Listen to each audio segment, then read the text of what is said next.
Olá, sejam bem-vindos e bem-vindas ao podcast Núcleo Viva. Eu sou Tarcísia, uma mulher negra, cabelos cacheados, à altura do ombro. Estou usando uma blusa branca e um blazer florido. E hoje nós teremos o prazer de contar aqui no Núcleo Viva com a doutora Tatiane Caires, promotora de justiça, que vai trazer um pouco para nós a sua experiência, como é estar promotora nessa posição, defendendo uma causa tão nobre. Seja muito bem-vinda, esse espaço é seu e vamos bater um papinho aqui sobre o quão importante é termos essa luta e fazermos isso juntas. Eu que agradeço pelo convite, é um enorme prazer participar pela segunda vez desse podcast. E sou uma mulher branca, cabelos longos, compridos, estou usando uma roupa de poá preta e branca, mais quentinha, que hoje está bem frio em Conquista. Sim. Ai, que bom. Bom poder contar contigo novamente nesse espaço. E como é para você, como foi estar no Ministério Público, estar na defesa da vida hoje de mulheres, nessa luta conosco, combate à violência? Então, tem pouco tempo, que eu estou atuando na violência doméstica. Eu cheguei em Conquista em janeiro desse ano, mas minha promoção saiu desde o ano passado, em setembro. E de lá para cá, assim, eu confesso que minha vida meio que mudou bastante, especialmente a qualidade de vida, porque a demanda é muito intensa. Sim. Embora aqui em Conquista tenha 3 promotorias de justiça com atribuição na violência doméstica, nenhuma dessas 3 tem apenas a violência doméstica como foco de atuação. São promotorias que não são especializadas, a minha, por exemplo, que é a 16ª, eu estou na 16ª, Sim.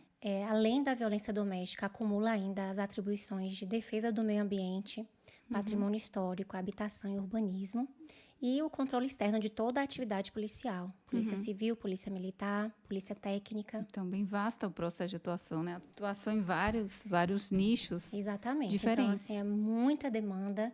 Inclusive, o nosso órgão, a administração superior, vem acompanhando esse crescimento, assim, exponencial, dos casos de violência doméstica. Sim. Recentemente houve um protocolo de intenção para a criação das promotorias regionais de violência doméstica. Interessante. E nós estamos aí esperançosos de que, além da especialização das promotorias de violência doméstica, a gente possa conseguir aí uma promotoria regional. Importante isso, E como foi para você chegar até a promotoria? Como foi esse processo? Então, Conte pra gente um pouquinho a sua história. Pronto. Eu já tenho 15 anos, que eu estou promotora de justiça. Sim. Eu passei no concurso de 2010.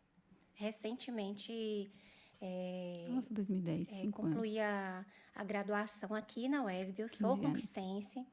Eu concluí na UESB em 2007. Logo em seguida saiu o edital do concurso do Ministério Público, em 2008. Sim. Eu tinha 1 ano e pouco de formada. E eu resolvi fazer, mas por treineiro, para saber como é que era, como é que eram as etapas. São 5 fases, então eu queria... Entender nem um imaginava, pouco, que iria dar certo. E aí fiz a primeira prova, que foi a prova objetiva. Fui passando, o concurso ficou quase 9 meses parado, por conta de uma decisão judicial. E nesse intervalo eu fui estudando para as fases seguintes. Se preparando um pouco mais para as outras fases. E aí, teve a inscrição definitiva, não tinha 3 anos ainda, de atividade jurídica, que é exigido, para quem faz concurso para promotor, para ir para juiz, magistratura e Ministério Público. E eu tive que entrar com unidade de segurança. Já começou atuando, Já comecei atuando. Aí entrei com unidade de segurança para fazer a inscrição definitiva, fazer a prova oral. Fui empossada. Minha primeira comarca foi Palmas de Monte Alto. Quero aproveitar e mandar um beijo para todos de Palmas, que foi minha primeira comarca. Sim. E que eles nos acompanhem no Instagram, no núcleo.viva. Nós vamos fazer uma menção a Palmas de Monte Alto, muito importante a gente falar sobre essa trajetória, Sim. de uma mulher que sai de Vitória da Conquista e galga aí seu objetivo de conseguir estar no Ministério Público. Exatamente. Por essa Bahia fora aí. Aí, depois de Monte Alto, eu fiquei 1 ano em Monte Alto. Aí nesse intervalo, saiu um novo concurso para o Ministério Público, eu fiz novamente. Ah, Passei por todas as fases novamente, atuando como promotora ainda, sim. né? E aí passei novamente e fui para Guanambi. Você que é Ah, guanambiense, né? sim. Vamos mandar um abraço também para o pessoal de Guanambi. Guanambi nos acompanhe também É. nesse processo de luta, né? Isso. Né? Conhecendo a gente, que É. possa estar conosco também nessa busca de melhorias para a vida da mulher.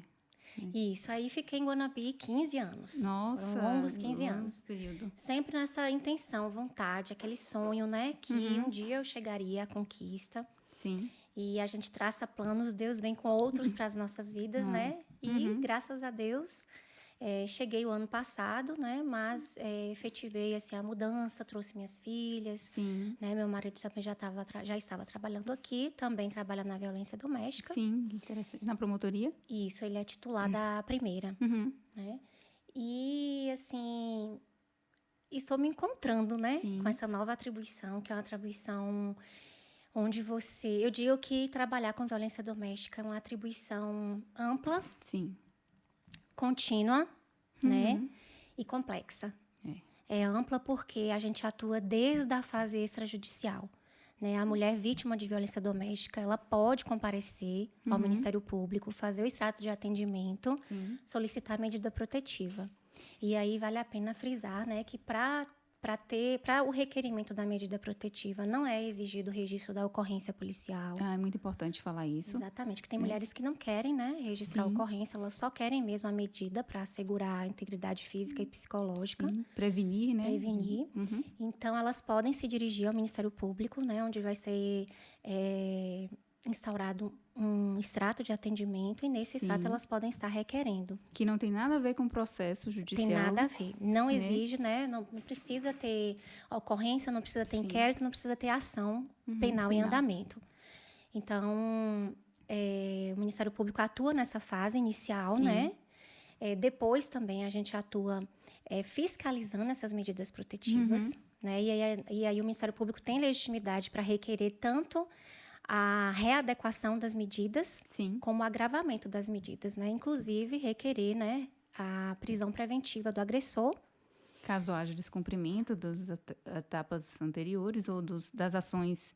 Não é ação que fala? Qual a gente fala escalada da violência. Isso, a escalada da violência. Para evitar essa escalada da violência, você pode, né, requerer a prisão preventiva e também a monitoração eletrônica, né, que é o monitoramento eletrônico.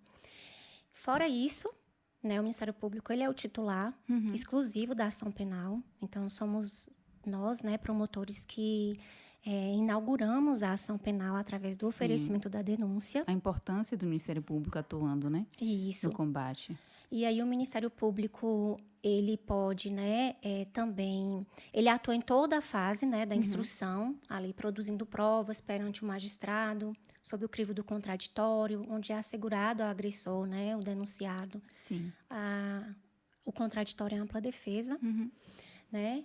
E uma vez condenado, o Ministério Público, se não concordar com a pena que foi aplicada, ele pode recorrer para aumentar a pena. Sim. Né? E se for absolvido também, o Ministério Público tem legitimidade para apelar dessa sentença. Sim.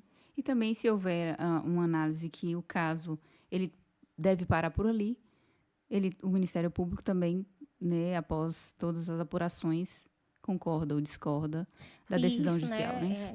Nós temos o compromisso com a legalidade, com a lei. Importante. Somos fiscais, né? Além de sermos os titulares da ação penal, mas o Ministério Público é, antes de mais nada, um defensor da sociedade. Sim. Então, se ele entende que no decorrer do processo não houve provas suficientes, né, para pedir a condenação, o Ministério Público tem o dever legal de pedir a absolvição do agressor. É importante a gente falar isso para que a gente possa orientar as mulheres. A importância, né, delas estarem munidas, né, assim, de provas quando possível, mas que no momento de audiência, onde elas têm a possibilidade de falar um pouco do que ocorreu, que a voz dela é muito importante. Que aquilo que ela confirma ali numa audiência ou no momento que ela é ouvida é muito importante para que o processo ele tenha, né, maior lisura e maior, como se diz, efetividade. Né? Exatamente, né, a importância, né, a força probatória da palavra da mulher vítima de violência doméstica, né? Os tribunais, eles conferem essa força, essa relevância, Sim. né? Porque a maioria dos crimes de violência doméstica ocorrem na clandestinidade, sem testemunhas presenciais. Daí a importância da vítima também colaborar com a punição do agressor, ir à audiência.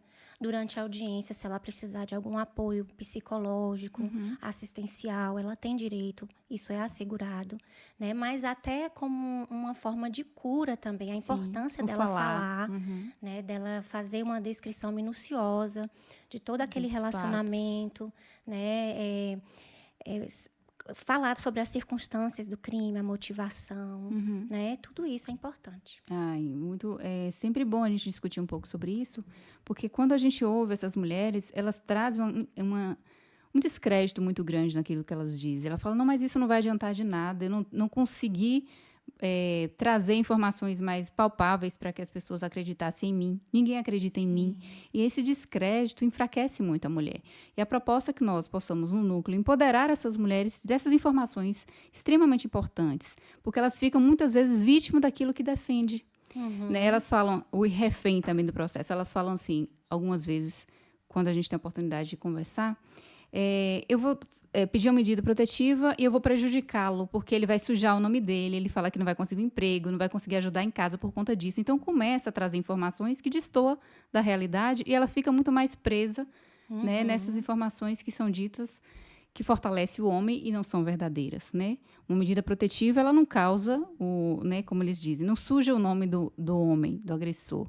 Ele salva a vida, né? delas. Exatamente. Né, por inibir um ato de violência, uma agressão. E isso é muito importante a gente trazer essas informações para que ela entenda o que é uma medida protetiva, como o Ministério Público pode ser parceiro nesse processo, pode ser um espaço onde ela pode pedir uma medida ali, pode ter informações naquele lugar de como pode ser protegida. Né? Então, são coisas que nos aproximam, né? Que fazem com que a sociedade se esclareça cada vez mais, né? desse papel, inclusive social. Né, que o homem esteja conosco nesse processo de mudança dessa realidade para a vida da mulher na sociedade.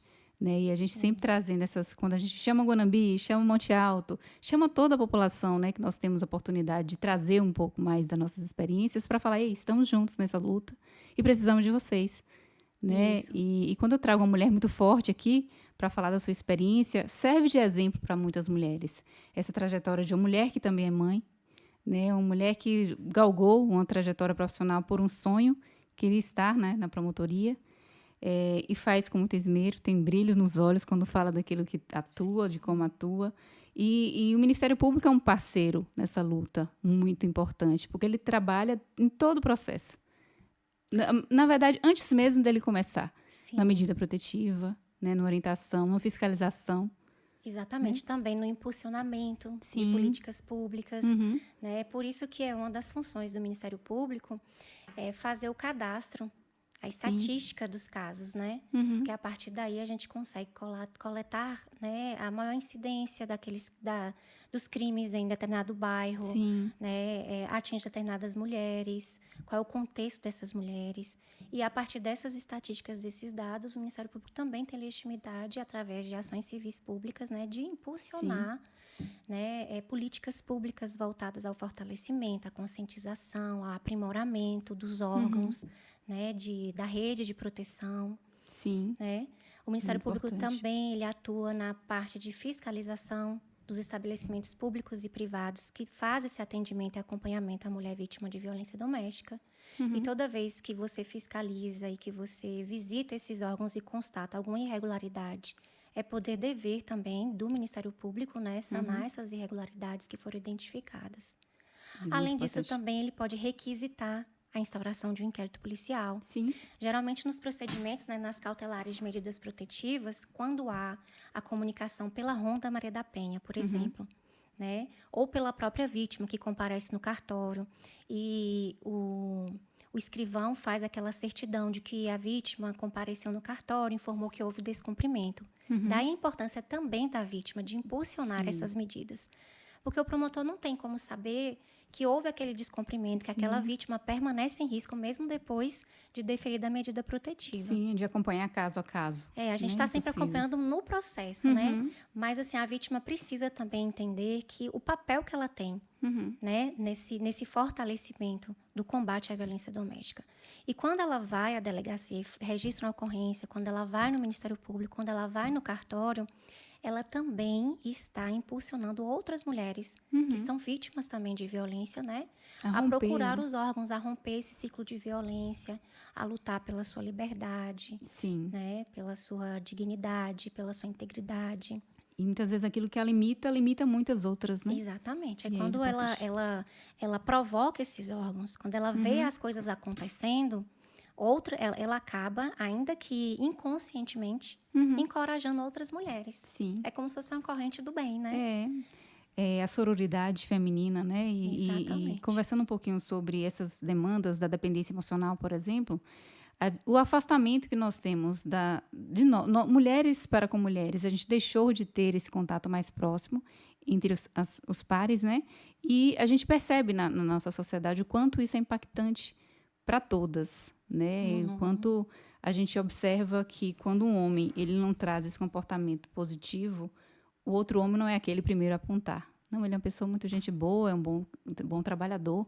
Agora, quando a mulher, né, rompe ou tenta apresentar uma dificuldade, ela não encontra essa sonoridade vinda de uma outra mulher, né, que você precisa mudar e tudo. Então, é uma questão social muito forte. Né, também de capacitação dos servidores públicos que atuam nesse acolhimento, nesse atendimento, nesse primeiro atendimento, né, realizado principalmente pela DEAN. Né, e também pelos servidores do Ministério Público. Nas portas de entrada, né, principalmente, que acolhe essa mulher no primeiro momento. A importância também dos servidores públicos que atuam na área da saúde, nos PSFs, os agentes comunitários, né, de ficarem atentos, de fazerem as notificações compulsórias, porque essas notificações compulsórias tem muito servidor que confunde. Né? O fato do agente comunitário de saúde ou do médico do PSF que atendeu aquela vítima de violência doméstica fazer a notificação compulsória não quer dizer que ele vai ser chamado na delegacia para ser testemunha. Porque não é uma denúncia. Não é uma denúncia, né? Então, às vezes, eles confundem. E precisa estar claro essa informação, porque muitos se acham, né? Eu vou fazer algo que vai me prejudicar porque eu estou denunciando, e não é assim. Eu vou ter que ir no fórum, eu vou ter que ser ouvido na audiência. Ser chamado. Não, né? A notificação compulsória, ela também é um instrumento de impulsionamento de uma política pública. Porque traz indicadores. Né? Eu localizo o bairro, aquele bairro, né, ou determinada região, ela tem um índice muito alto de notificação compulsória para violência doméstica. Exatamente. Consequentemente, os gestores precisam direcionar políticas públicas diretamente para aquela realidade. Exato. Fica mais próximo da necessidade da comunidade. Né? E os indicadores servem justamente para possibilitar que a gestão ela desenvolva com mais propriedade, não com programas verticalizados para todo mundo, mas trazendo os nichos que precisam ser vistos de forma, né, com mais equidade. Não só em relação a investimentos, né, financeiro, mas também a questão de conscientização, políticas social. De mobilização, de palestras, né? A gente está ali vendo que determinado bairro tem incidência muito grande de crimes de lesão corporal, por exemplo. Né, ou de ameaça. Então, vamos trabalhar a questão, né, da violência nesse bairro, nessa comunidade, nesse povoado. Né? Então, daí a importância. Não, com certeza. E o Ministério Público ele trabalha também em todo esse processo de aproximar as pessoas da comunidade, identificar quais são os serviços daquela comunidade que precisam ser vistos. Por isso que eu falo que é um trabalho complexo. É complexo. Né? A gente está em todos os lugares. O Ministério Público, na própria Lei Maria da Penha, fala que em todos os casos que envolvem mulher vítima de violência doméstica, seja processos cíveis ou criminais, o Ministério Público, quando não for parte, ele vai atuar como fiscal da lei. Então, por isso que tem essa amplitude toda, essa complexidade. O que justifica a existência de promotorias especializadas na nossa cidade. E o que falta para isso aqui? É isso, né? Falta criar novas promotorias. Conquista é uma cidade que cresceu muito. Né? Se a gente pegar as estatísticas em relação a quantitativo, Conquista bate, inclusive Feira de Santana. Nós temos maior incidência de crimes de violência doméstica do que Feira de Santana. né? Porém, Por isso, 2 varas de violência doméstica aqui na por isso cidade. 2 varas. Na verdade, a gente tem 2 varas, mas são 4 juízes. 4 juízes, né? imagine. Então, Demanda de processos, é, muito grande. Feira de Santana só tem 1 vara. Só são 2 promotorias, mas as 2 únicas que tem são especializadas em violência Sim. doméstica. Eles não têm outra atribuição. Mas aqui teve nessa... A primeira promotoria, além da violência doméstica, trabalha no cível e nas 5 varas cíveis. Sim. Assim como a 15ª, né, que é o doutor Elias e o doutor Rogério, respectivamente. E a 16ª são essa loucura, né? Nossa, vários nichos, vários... Não tem nada a ver uma atribuição com a outra, com né? outra que destoa, realmente. Mas, assim, esse ano, a partir de janeiro, né, de janeiro de 2025, 1º de janeiro, até 30 de junho de 2025, a gente já conseguiu fazer uma coleta mais fidedigna, Sim, né, da realidade, dos né? dados, justamente para a gente também estar internamente reivindicando essas promotorias especializadas. E contem conosco do núcleo também para estar com vocês. Só para acrescentar que é a título de conhecimento, né? Eu até trouxe aqui ótimo. uns dados, ó. De janeiro de 2025 a 30/6 de 2025, que foi o primeiro semestre, né? Nós ofertamos 327 denúncias. Nossa, muitas. Foram 374 inquéritos policiais recebidos em que houve arquivamento e prescrição. Na verdade, foram 374, mas 152 foram arquivados por outro motivo. Sim. Morte do agente, falta de provas, né? Geralmente insuficiência de provas. E 222 por prescrição. Então, que mostra um índice muito grande. Alto. Né? Um índice bem elevado. E 290 retornaram para diligências. Então, quando o promotor ele recebe inquérito, ele tem 3 caminhos a ser percorrido. Né? Ele analisa ali todas as provas existentes, aí ele oferece a denúncia quando tem justa causa, que a gente chama de suporte probatório mínimo. Há elementos suficientes, né, de materialidade e indícios de autoria, para começar a deflagração do processo mesmo criminal. Sim. Mas quando não acontece isso, que você percebe que a maioria das vezes, né, ou é arquivamento, ou é retorno para produzir novas provas. E a gente já descreve quais as diligências que a gente entende, necessárias, né? Para... Só um exemplo, assim, para clarear, né, as importante. pessoas que estão assistindo. Vamos supor que houve uma lesão corporal. Essa lesão corporal não está com laudo. Sim. Foi expedida a guia, mas foi remetido ao PMP sem o laudo. Então, a gente pede para voltar, para juntar a guia, para comprovar qual foi o tipo de lesão que foi causado nessa vítima, né? E aí você tem a prova da materialidade. Sim. Às vezes não foi feita a perícia porque a vítima também deixa de comparecer, por incrível que pareça. E aqui na nossa cidade tem uma justificativa, fator, né? Tem um fator que contribui muito, que é a distância entre os órgãos, né? Você vê que a DEAN está localizado em uma zona da cidade e o DPT lá no início da cidade, na saída já, né? Para Anagé. Então, lados muito distantes, Exatamente. lados opostos. Assim como os outros equipamentos, né? Assim como o CRAV, que está aqui já no Candeias, Sim, né? A Defensoria Pública, o Ministério Público está aqui no Candeias. A vara de violência doméstica, todos. A vara no centro. Cada um em um ponto. A gente até fez, né, uma estimativa de quantos quilômetros a vítima percorreria, né, para ter acesso a todos os serviços da rede. Fazer esse e do percurso, sistema de justiça também, né? Então, a vítima ela faria 21 quilômetros. Nossa, deslocamento, né? Um deslocamento de 21 quilômetros, o que equivaleria, assim, se ela fosse atendida de imediato, de 7 a 8 horas. Imagine, sem esperar nada. Sem esperar, o que não acontece ocorre. assim, né? Então, isso também desestimula a vítima. Então, muitos dos inquéritos, eles chegam para o MP sem esse laudo. Né?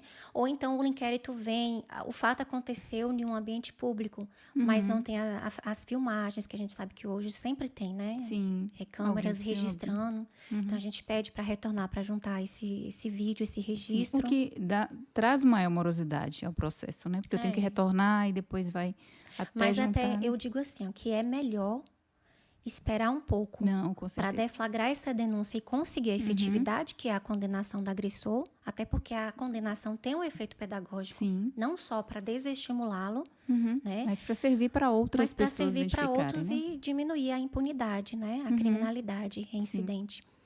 E também esses inquéritos, o MP recebeu. Não é caso de denúncia, não é o caso de arquivamento. Então, ele vai para diligência. Diligências. Então, tem toda essa análise também, né, que é feita pelo promotor de justiça. É um filtro, né? É um filtro. Mas é importante se fazer para que possa, de fato, ter mais. Exatamente. E também mais o Ministério festividade. Público, ele faz essa fiscalização, porque entre as medidas protetivas de urgência, existe uma, né, que é direcionada ao agressor. Sim, que é esse trabalho dele entender que aquilo ali é uma espécie de violência, porque muitos, às vezes, nem se dão conta. Né? A pessoa está tão inserida naquele relacionamento tóxico. E nesse contexto machista que a gente vive, né? Ele vem de uma história que viu, né, seu familiar assim, viu seu pai, sua mãe vivendo essa relação de muita violência. Então, replicar aquilo é algo que é estrutural, não consigo sair, né? Ver diferente. Para mim, né, nesse contexto, né, na verdade, para ele pensando assim, esse contexto é natural. Não me vejo violentando ninguém. Exatamente. E aí está a importância também, né, de fazer essa ressocialização também por meio dos grupos reflexivos, né?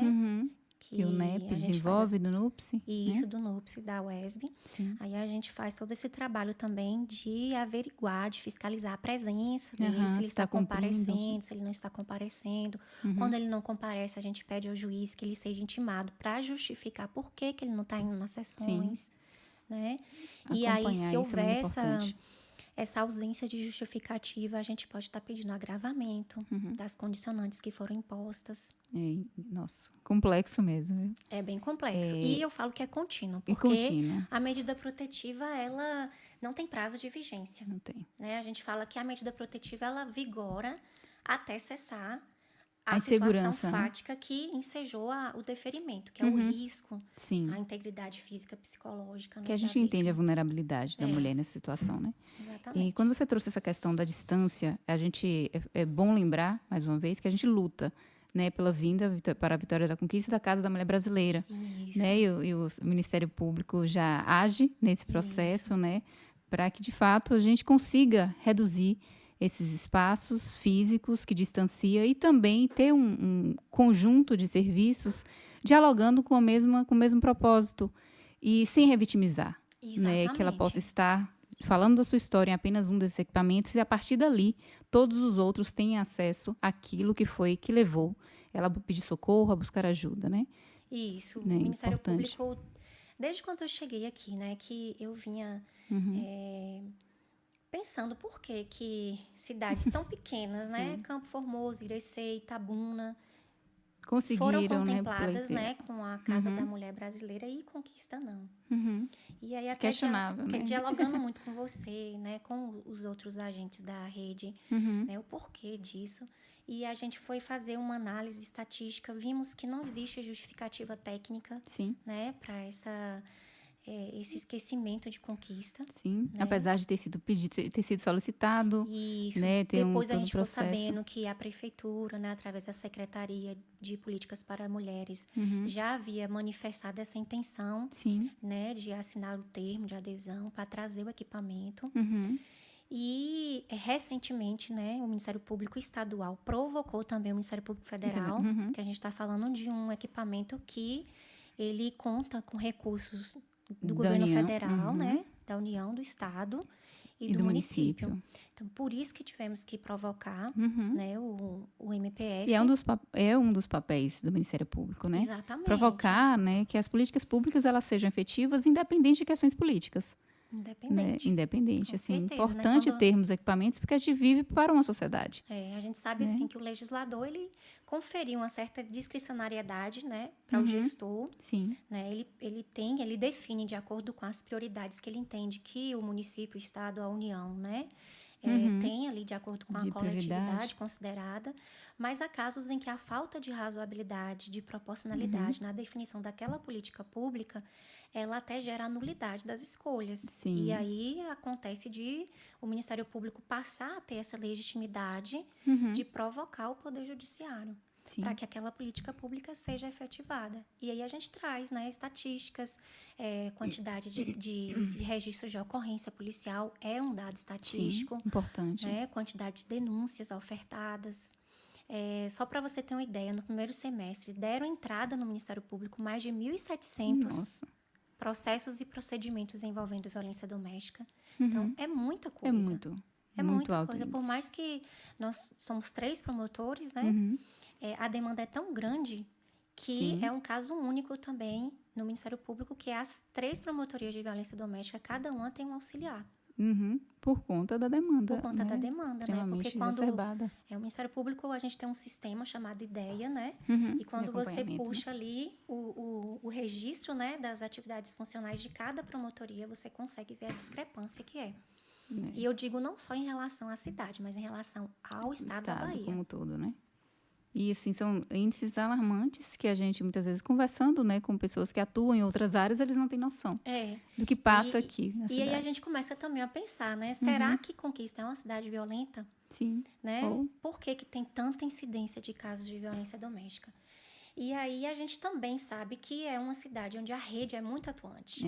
Né? Então, o fato também de ter uma rede atuante estimula, né, a mulher a procurar os órgãos, Sim, né, pedir a ajuda, denunciar, né? pedir ajuda, a provocar mesmo, né, a atuação dos órgãos de justiça. Sim. E isso vai aumentando as estatísticas, Isso, uma das propostas do Núcleo Viva é trazer dados específicos, né, de incidências e prevalências, porque às vezes a gente tem recidivas de um caso, está ocorrendo, mas está tendo várias recidivas do mesmo caso, e o que é isso, né? E o que a gente não consegue controlar com tanta punição, porque a gente sabe que existe. Nós temos uma lei belíssima, né, que sendo cumprida, ela de fato, ela traz a punição necessária para aquele indivíduo, porque pessoas passar 60 Sim, e recentemente houve, né, algumas alterações no Código Penal, de Processo Penal, na Lei de Execução. Então, não é por falta de lei. Não é por falta de lei. Né? E também não é um fato isolado de Conquista. Se a gente parar para ler o Anuário de Segurança Pública de 2025, a gente vai perceber que houve um aumento, né, em geral, né, no país. Né, nos casos de violência doméstica. Houve também novos dados que antes não tinha, né? Por exemplo, esse ano foi divulgado os dados referentes ao crime de descumprimento de medida protetiva. Sim, que não tinha. Que não tinha em 2024. Sim. Né?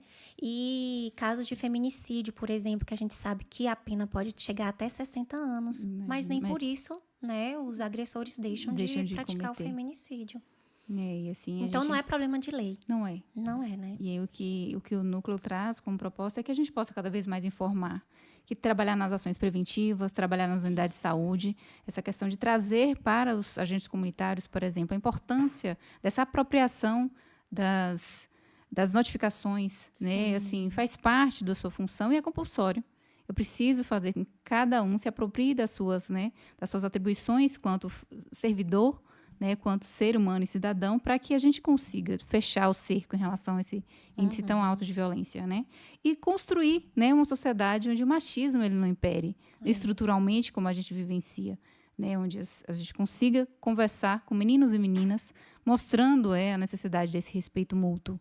Né? E aí a gente trabalha na prevenção, nas ações, né, escolas, comunidades, unidades, na universidade, né, com proposta de trazer essa integralidade dessa rede de proteção, né? Tem que trabalhar, né? É um sistema. Então, o nome já diz, né? Todos os órgãos precisam estar ali juntos, imbuídos no mesmo objetivo.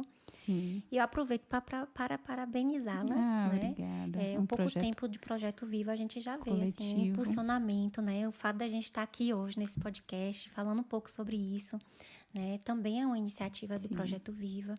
E com certeza essa busca dos dados, das estatísticas, né, vai facilitar a atuação conjunta, né, com o Ministério Público, como também dar mais nortes, possibilidades, né, de atuação do nosso órgão, com certeza. Essa é mais uma proposta, né? E eu convido a comunidade, a sociedade em geral, para nos acompanhar e nos seguir nas redes sociais. Nós estamos no Instagram, no núcleo.viva. Acompanha a gente. Que bom, eu sei. E fico muito feliz por poder contar, né, com pessoas que estão também atuando na rede de proteção. Né? A gente faz uma equipe muito, muito eficaz e bonita. Né? Quando a gente pode entender que o outro está trabalhando em prol também de alcançar algo similar à dignidade, né, para todos, para homens e mulheres. Né? A gente estivemos conversando com o NUPSE, estivemos conversando também com não só com o NUPSE, mas com mulheres que entendem e sabem da necessidade de trabalharmos em rede. Falamos um pouquinho de aproximação e dependência emocional, comportamento masculino, como o núcleo apoia, como o núcleo atua, como o NUPSE atua no seu núcleo específico para homens, como a gente pode atuar juntos com isso, com essa demanda, como a rede pode fazer tudo isso conjuntamente. Então, assim, pensar nisso junto é muito importante, a gente precisa de você, né, conosco nessa luta. E hoje, em especial, gostaria de agradecer ao Ministério Público por trazer, né, em nome de todos que atuam na vara, não só na vara, atuam na promotoria, nessa área específica. Enquanto não tivermos um núcleo, a gente vai precisar que todos atuem, porque os casos são muitos. Sim. E a necessidade de luta conjunta, ela é real. Né? Muito obrigada por fazer parte desse processo. Eu gostaria de deixar um recadinho aqui para nossos telespectadores, as pessoas que nos assistem, nos ouvem, para falar um pouquinho dessa... Então, eu gostaria de dizer, né, a todas as mulheres e também crianças, né, porque Sim, nossa atribuição recentemente foi ampliada, né, as 2 varas de violência doméstica, né, e também as promotorias de combate à violência doméstica e familiar também. Sim. Elas passaram, em razão de um conflito de atribuição, elas também passaram a adquirir, né, no caso, competência da justiça e Sim. atribuição dos membros do MP para atuar também nos casos de violência que envolve vítimas, né, Sim, meninas e meninos também, meninos, né, adolescentes, crianças e adolescentes. Então, eu quero convidar todas as mulheres, né, vítimas de violência doméstica e familiar, também a crianças e adolescentes, né, a comparecer ao Ministério Público. Estamos funcionando de segunda a sexta-feira. Nossa sede fica ao lado da Justiça Federal, aqui pertinho, né, no Candeias. E se tiver alguma dúvida, né, nós podemos estar esclarecendo. Fazemos esse atendimento. Como eu disse, né, a vítima ela pode comparecer e requerer as medidas protetivas. Sim. Também no Ministério Público. O mais comum é que seja na DEAN, principalmente nos lugares onde existe uma delegacia especializada, né, o mais comum é que se faça isso na DEAN, mas nada impede a vítima também de procurar o Ministério Público, né, onde vamos estar lá